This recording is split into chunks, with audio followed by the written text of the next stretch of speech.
Creaky, Cranky. It was the spring holiday on Sodor. There was to be a party for the children at the Duke and Duchess's new summer house. All the engines were very excited and very busy. Thomas chuffed cheerfully into the docks.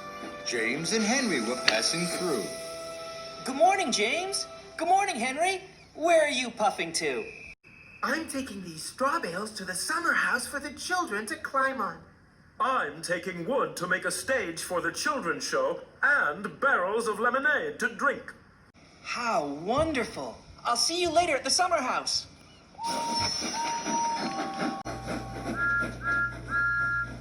Good morning, Cranky. What's good about it? It's the Duke and Duchess's party day. Party smarty. I don't go to parties. I'm stuck here loading and unloading all day. I haven't had a moment to rest my hook. That load is for me. It's eggs for the children to paint. Hurry up, Cranky.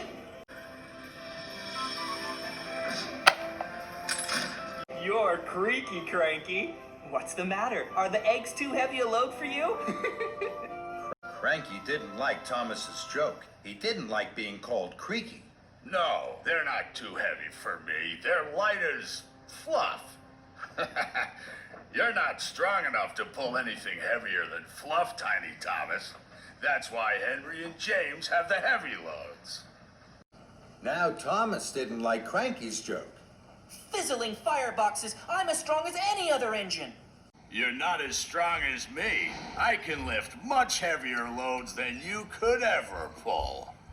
Thomas really didn't like that. We'll see, Cranky. I have lots of time to deliver the eggs. First, I have to prove Cranky wrong.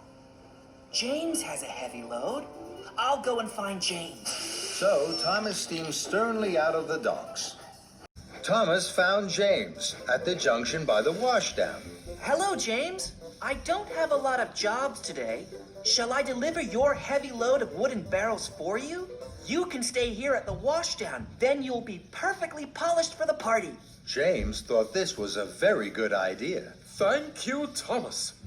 So James was uncoupled from the heavy flatbed of wood, and Thomas was coupled up. The flatbed was heavy. Huffing and puffing, Thomas set off for the docks. Thomas chuffed back into the docks. You again. What are you doing with that wood? This flatbed is very heavy. I'm sure you can't lift it. Cranky looked at the flatbed of wood and barrels. I'm sure I can.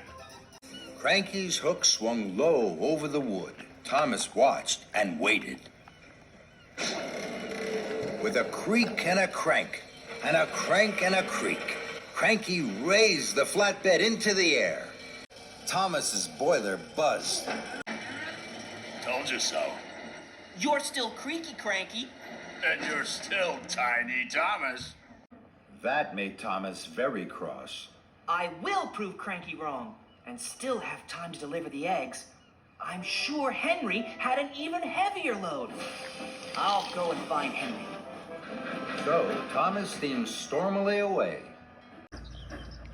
Thomas found Henry waiting by the coal hopper for his special coal. Hello, Henry. I don't have a lot of jobs today. Shall I deliver your heavy load of straw bales for you? Then you can wait here for your special coal. Henry thought this was a very good idea. Thank you, Thomas. So Henry was uncoupled from the heavy flatbed of straw bales, and Thomas was coupled up. The flatbed was very heavy.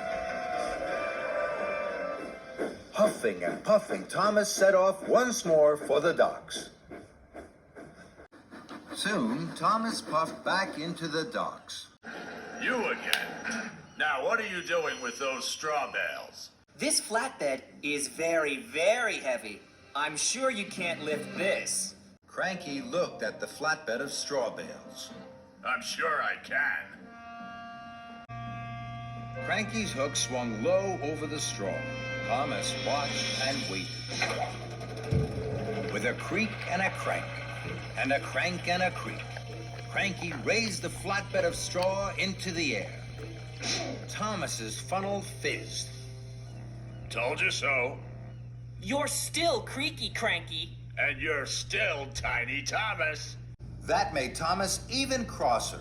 More than ever, Thomas wanted to prove Creaky Cranky wrong. He had to find the heaviest thing he could. Then, an idea flew into his funnel. Lift me, Cranky. Cranky looked at Thomas. He couldn't let Thomas win. Cranky's hook swung low over Thomas. Thomas hardly dared puff. With a creak and a crank, and a crank and a creak, and very, very slowly, Cranky raised Thomas high into the air. Bubbling boilers. Creaky Cranky is lifting me. Then there was trouble. Cranky creaked louder than ever. His crane arm stuttered and juddered. It creaked and it croaked. Then it cracked. Oh, no. Cranky's crane arm had broken, and it was all Thomas's fault. Thomas was stuck high in the sky and blowing in the breeze. Then Sir Topham Hatt arrived. Thomas, what are you doing up there? I'm sorry, sir. I was... You are causing confusion and delay. The Duke and Duchess have no wood, straw bales, or eggs. Now I see you have them all here. Cranky is broken. And you, Thomas, think it's a good time to try being a bird. The Duke and Duchess are waiting. Thomas felt very silly. Then Sir Topham Hatt looked at Cranky. And you're as silly as Thomas. Cranky crumpled. The shame to be as silly as a steamy. Soon, a workman had climbed up Cranky. Slowly and carefully, Thomas was lowered and landed with a jolt and a judder. Just as Spencer arrived. Dear, oh dear, Thomas, what a mess. Little engines can get into very big trouble. Thomas felt even sillier in front of Spencer, but he knew now that being strong was only good if you were also really useful. And he had to be really useful. Spencer, I need your help. You're very strong and can pull much heavier loads than me. Will you take the wood, the straw bales, and the eggs to the summer house for me, please? It's my fault that Cranky is broken. I must put everything right as quickly as I can. Very well. Thank you. I'm sorry, Cranky. I know you're strong, stronger than me. I'll be back soon with the right parts to fix you.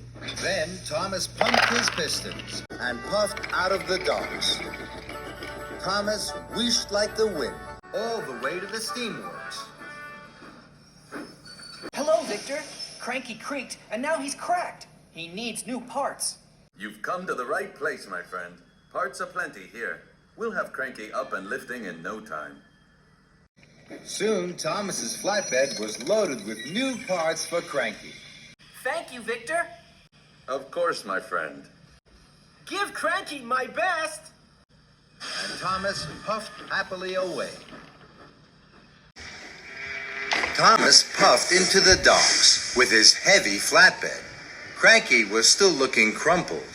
Here you are, Cranky. We'll have you fixed in no time. Thank you, Thomas. That's a heavy flatbed. You know, you're not tiny. And you're not Creaky. Cranky laughed, and that made Thomas laugh too.